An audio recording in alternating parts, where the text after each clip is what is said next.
जाओ, जल्दी कीजिए। हट रहे सामने से, हट। रणवीर ने सरपंच को गोली मार दी। आपको पता है सरपंच कौन है? कौन है? रुद्र प्रताप। रणवीर उसी रुद्र प्रताप का बेटा है बुआ जी। रणवीर ने बड़े हुक्म को गोली मार दी। राधा, हमारे को अस्पताल जाना है। अभी राधा, छोरा, छोरा चल।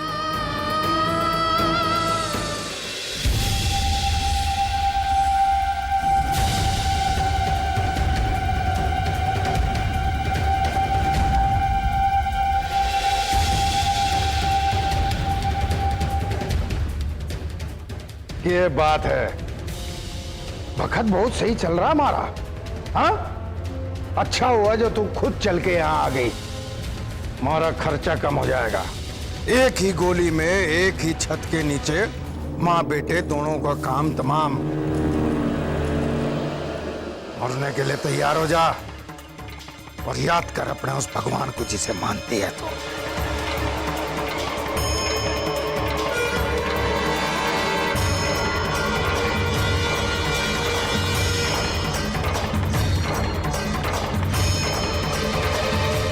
गजोधर, अभी तो तुम अपने जान की खैर मनाओ। छोटे हुकुम, दूसरों की जान लेने की बाद में सोचना।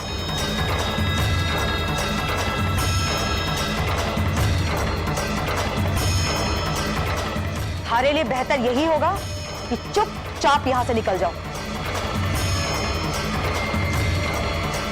और रही रणवीर की बात, तो उसे उसके गुनाह की सजा अदालत देगी। चुपचाप यहां से निकल जाओ, वरना थाने में हल्ला मचाने और तुम्हारे ऊपर हाथ उठाने के इल्जाम में एक बार फिर हवालात की हवा खानी पड़ेगी। और इस बार तो थारे वो भाई साहब बड़े हुक्म भी ना आएंगे थारे को बचाने के लिए। ए चौटाला, अपनी गंदी जबान से हमारे भाई साहब का नाम मत ले। और शुक्र मना इस वर्दी का जिसने थारी जान बचाई है, क्योंकि तू एक सरकारी नौकर है। वरना ये जो खेल तुम्हारे साथ खेल रही है ना, जो खेल हमारे हवेली के नौकर नौकरानी खेलते हैं, समझी ना?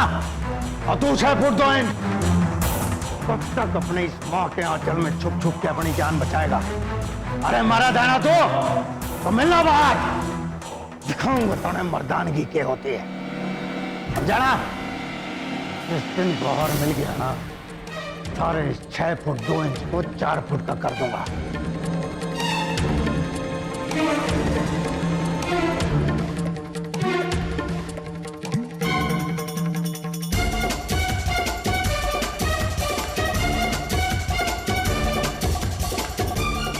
और साफ होने के पहले ही चीटी के पर निकला है। हाँ?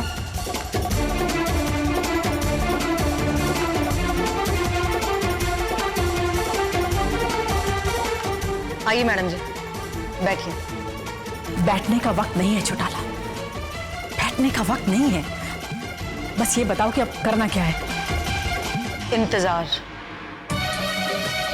इंतजार करना होगा बड़े हुकुम के ठीक होने का। मैं भी वही कर रही हूं। और अगर बड़े हुकुम ने सही सही बयान दे दिया तो रणवीर कम से कम 7 साल के लिए जेल के अंदर जाए।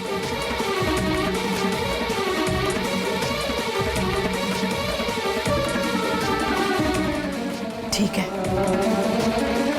चौटाला, मैं 2 मिनट मंदिर से। बिल्कुल मैडम, आप मिल सकते हैं, बेफिक्र होकर मिलिए।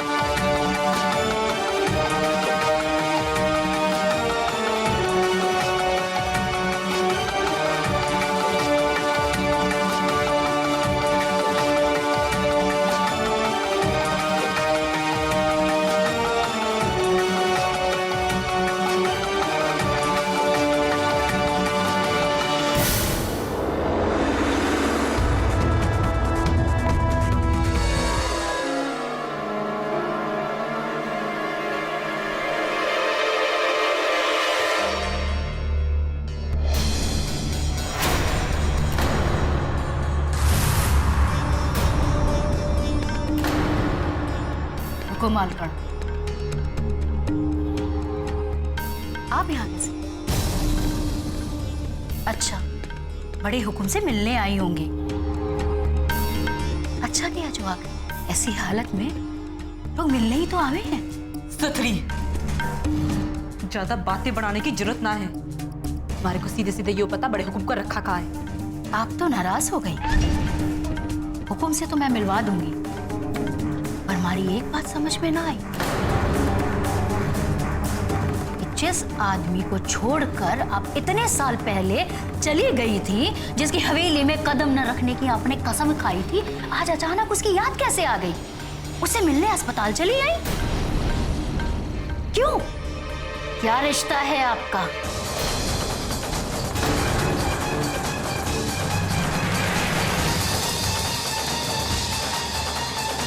हमारी बात आज तू कान खोल कर सुन ले। पहली बात कि हमारे को सरपंच जी तक पहुंचने के लिए हमारी जरूरत ना है।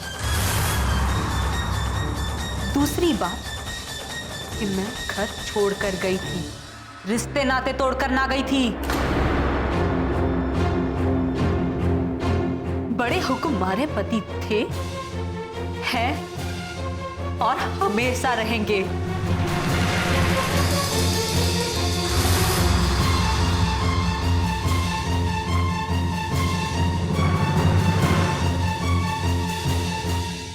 और तीसरी और सबसे जरूरी बात, तू आज ध्यान से सुन। हमारे को के करना है और के ना करना है, हमारे को थारे से पूछने की जरूरत ना है। तो अच्छा यो होगा कि तू अपना काम कर।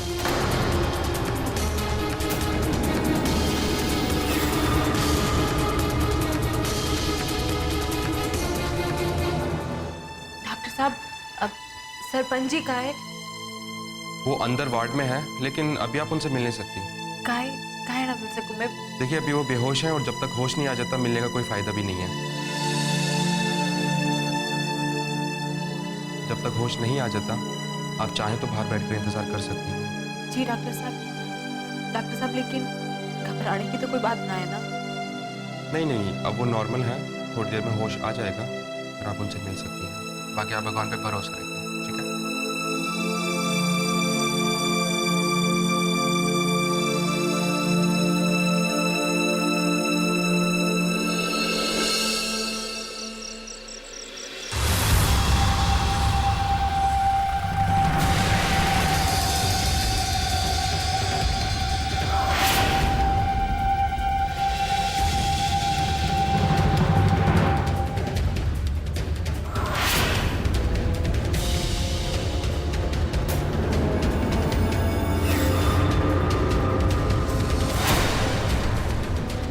गणी कम्मा हुकुम जे मैं क्या सुन रहा हूँ छोटे हुकुम?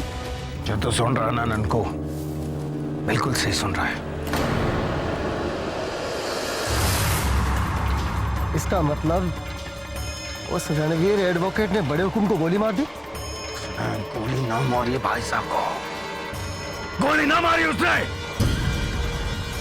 बल्कि उसने अपने जिंदगी पे मौत की मोहर लगाई है। और तू देखा, यमराज उस रणवीर को बिन बताए इस पृथ्वी लोक से गायब करने का। बड़े हुकुम आपके ही भाई सा ना लागे हैं छोटे हुकुम, बड़े हुकुम हमारे भी कुछ लागे हैं। माई बाप है हमारे बड़े हुकुम, माई बाप। ये पूरे दुलाराव और चौहानपुर के राजा जी है, राजा जी। हम सब गांव वालों के अन्नदाता हैं बड़े हुकुम। ये रणवीर एडवोकेट अब आपका अपराधी ना है छोटे हुकुम, वो रणवीर एडवोकेट अब जयदुलाराव और चौहानपुर का अपराधी है। आप उसे मार के अपने हाथ गंदे ना करें छोटे हुकुम। ये आप अपने ननकू को आदेश करें, जे आपका ननकू घोड़ा दुनिया को बता देगा कि आपका घोड़ा कितनी तेज दौड़ सकता है। हम सब मिलकर उसे गांव में ऐसी सजा देंगे हुकुम, ऐसी सजा देंगे, गांव थर्रा जाएगा उसकी सजा देखकर। हम उस थाने की ईंट से ईंट बजा देंगे छोटे हुकुम, उस थाने की ईंट से ईंट बजा देंगे। क्यों भाइयों? चलो ईंट से ईंट बजा देंगे। चलो भाइयों।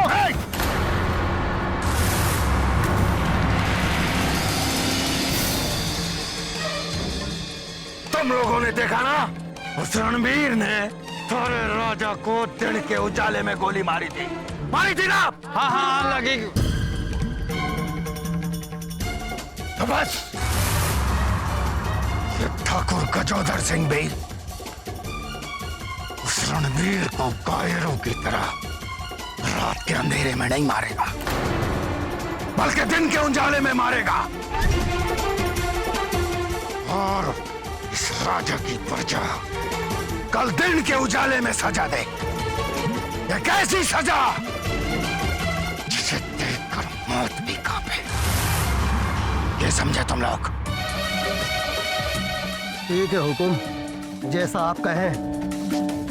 लेकिन कल सुबह सूरज के उगते ही पहली किरण के साथ उस रणवीर की जिंदगी की आखिरी गिनती शुरू हो जाएगी। छोटे हुकुम, आखिरी गिनती शुरू।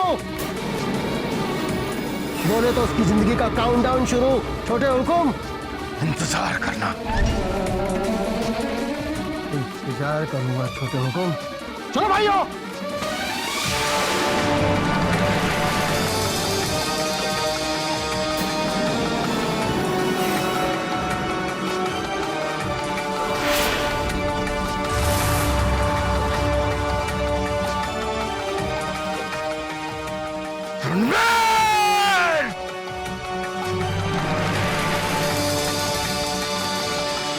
तो तुम इतनी परेशान क्यों हो अरुणा देवी?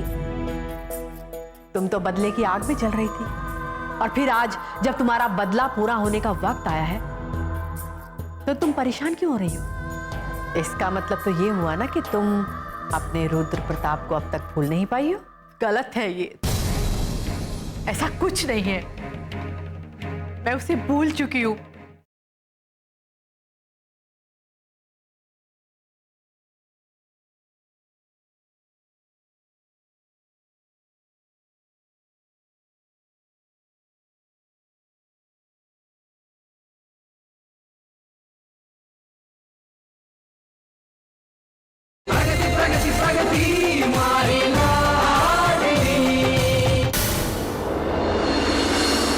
मेरे साथ ऐसा क्यों कर रहे हो रुद्र?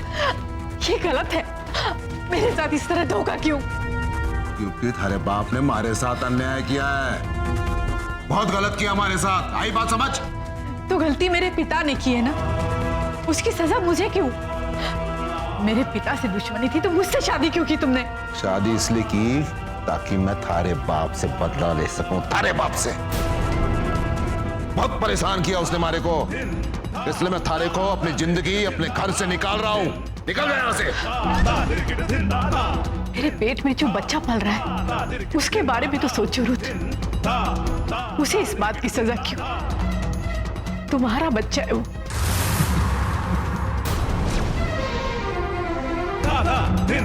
अरे बावड़ी, बच्चा थारे पेट में है तो थारा बच्चा, अब हमारे पेट में होता तो हमारा बच्चा ना। थारा बच्चा तू देख।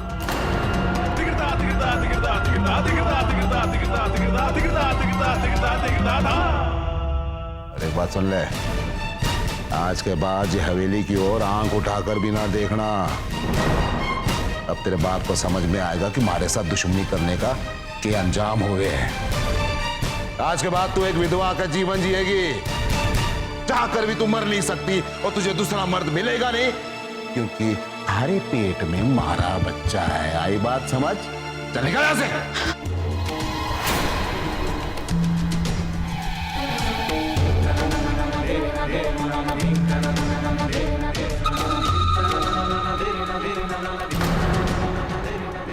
नहीं मरूंगी रुद्र, नहीं मरूंगी, चाह कर भी नहीं मर सकती। जिंदा रहूंगी मैं, अपने इस बच्चे को जन्म दूंगी, पाल पोस के बड़ा करूंगी इसे, किसी चीज की कमी नहीं होने दूंगी उसे, उसके बाप की भी कमी नहीं होने दूंगी। बदले की भावना में तुम इतने अंधे हो गए हो, जिस दिन तुम्हें इस बात का एहसास होगा तुम्हारे पास पछतावे के अलावा कुछ नहीं रहेगा।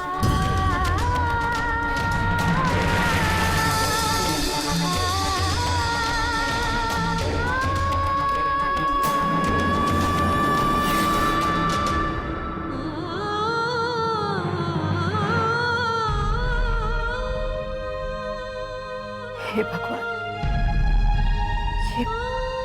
ये किस परिस्थिति में डाल दिया है तूने मुझे। अब ये दिन देखना भी बाकी था। ये कौन सा इतिहास दोहरा रहा है तू।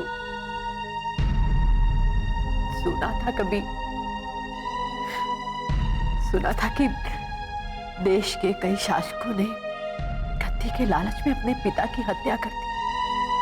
तो यहाँ हमारे घर में हमारे बेटे के हाथों अपने बाप पर गोली चलवा दी।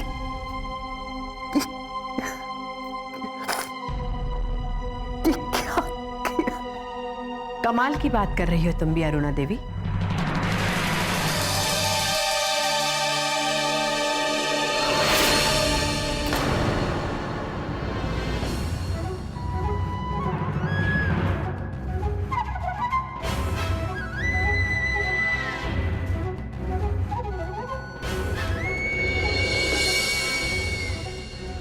कौन बाप? किसका बेटा? 30 साल हो गए अरुणा देवी तुम्हें अपना रिश्ता बुलाए, और उस रिश्ते को तुमने अपनी मर्जी से बुलाया था खुद। फिर आज अचानक तुम्हें अपना रिश्ता कैसे याद आने लगा? भूल गई तुम? भूल गई जिसे तुमने कभी तन मन से अपना माना था? वो तो तुम्हारा था ही नहीं, जिसके लिए तुमने अपने बाप की बात नहीं मानी, सारी दुनिया से बगावत की। उस इंसान ने एक पल में तुम्हें यह एहसास दिला दिया कि तुम सिर्फ एक औरत, एक ऐसी औरत जिसके माथे पर बिन ब्याही मां होने का कलंक लगा था। कलंकित करके छोड़ दिया तुम्हें। भूल गई? कुछ नहीं भूली, सब याद है मुझे। अच्छा, सब याद है तुम्हें? इसका मतलब रुद्र प्रताप के प्रति तुम्हारी सोच बदल गई, माफ कर दिया उसे? नहीं, ऐसा कुछ भी नहीं है, कुछ भी नहीं है ऐसा। इस जन्म में तो मैं उसे कभी माफ नहीं कर सकती। तो तुम इतनी परेशान क्यों हो अरुणा देवी? तुम तो बदले की आग में जल रही थी, और फिर आज जब तुम्हारा बदला पूरा होने का वक्त आया है तो तुम परेशान क्यों हो रही हो? इसका मतलब तो ये हुआ ना कि तुम अपने रुद्र प्रताप को अब तक भूल नहीं पाई हो। गलत है ये, ऐसा कुछ नहीं है। मैं उसे भूल चुकी हूं, नहीं है वो मेरा। रुद्र प्रताप मेरा नहीं है। अच्छा, आईना ला कर दूं या खुद जाकर आईने में अपना चेहरा देखो? देख अरुणा, अपना चेहरा देख। तुम्हारे आंसू चीख चीख कर ये बता रहे हैं कि रुद्र प्रताप को गोली लगने की खबर सुनकर कैसे परेशान हो गई हो तुम। ये परेशानी मेरे बेटे के लिए भी तो हो सकती है। मेरा बेटा थाने में बंद, उसके हाथों गोली चली। अगर उस रुद्र प्रताप को कुछ हो गया तो मेरे बेटे का क्या होगा? मैं अपने बेटे के लिए परेशान हूं बस। अरे भाटी। जी मैडम। सुनो, मैं बड़े हुक्म का बयान लेने के लिए हॉस्पिटल जा रही हूँ। तुम लोगों को अलर्ट रहना है, किसी भी तरह की कोई गड़बड़ नहीं होनी चाहिए, ठीक है? Okay madam. ठीक है।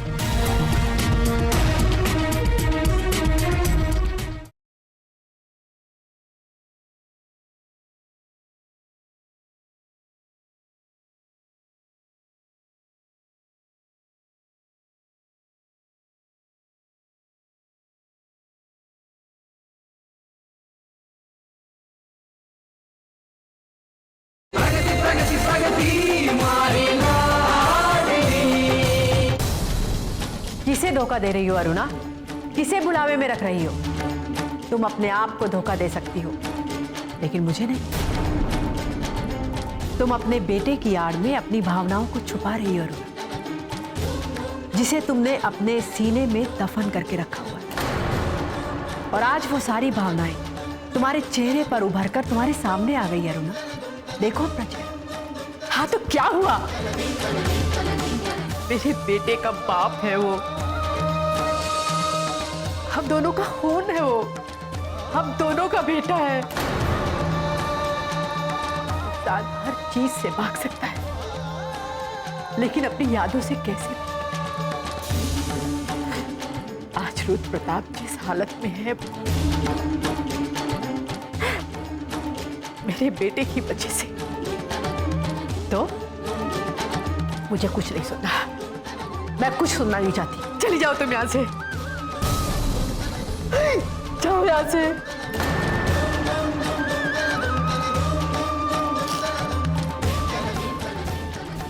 चली जाओ।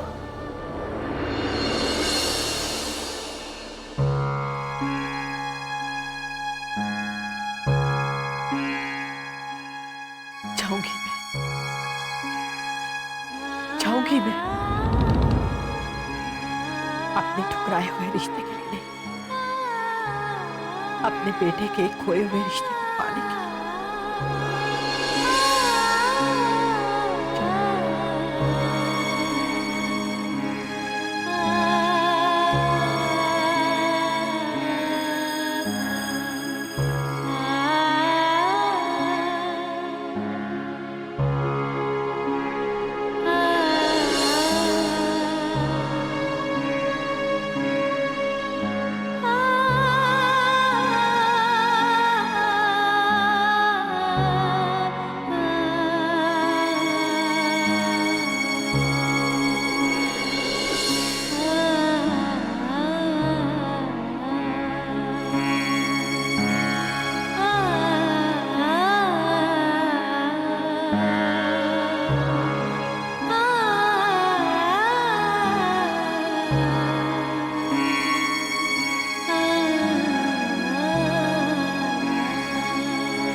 अरे भाटी, जी मैडम। सुनो,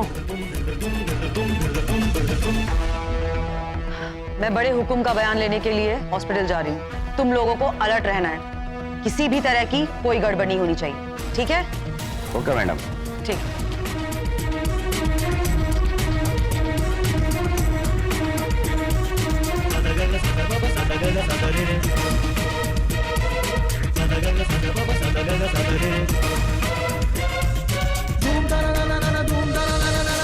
क्या खराब नहीं है हमारा भाई साहब, बोले माँ बाप की तरह पाला भाई साहब। बोला जवाब तुम्हारी बात का भाभी से क्या चाहा उसने? अगर आप वापस नहीं आए ना भाभी साहब तो हमारा भाई साहब जीते जी मर जाएगा। मैं तारे पैर पड़ता हूँ भाभी साहब।